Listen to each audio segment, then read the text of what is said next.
Hello, in this video we'll learn dynamic conditional formatting in pivot. Let's start.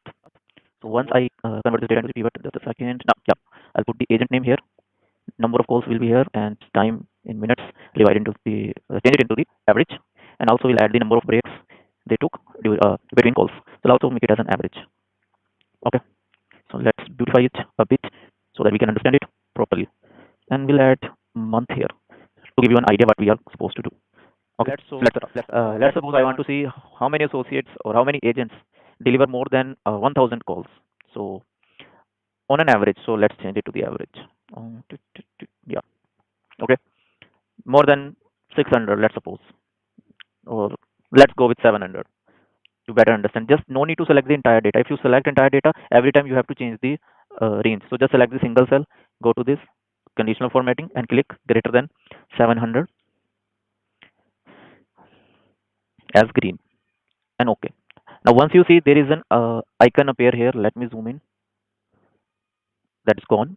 No issues. We'll go to manage and double click here. And here you have to just click uh, show the average for the values. Okay. Once I hit enter and apply, it will apply to all the data related to the average calls. We'll again do in the weighted average time, not weighted average time, normal average. So we'll go with this. Anyone greater than 7 minutes. Let's see. Everyone is greater than 7 minutes. Anyone greater than 9 should be red. Once I hit OK, and you can see this icon appear here, just click on that and select the second option. So anything greater than 9 will be highlighted. Breaks, yeah, let's do it for break also. I'll fast forward it in the video, and who is taking more than 14 breaks should be in red. So now let's I change to the January. For January, we have the entire data. Okay, but in February, few associate left or few agents left, so we are left with this much of the data. So now you can see the way data is updating in the pivot. Conditional formatting is also moving along it. So no need to again change the range. If you want to understand conditional formatting, there's on the top right corner. You can learn from that video.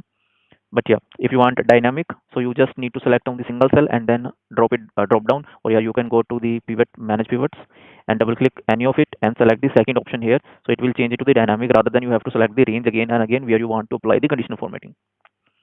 So yeah, I hope you understand. If you have any questions, please comment down. Thank you.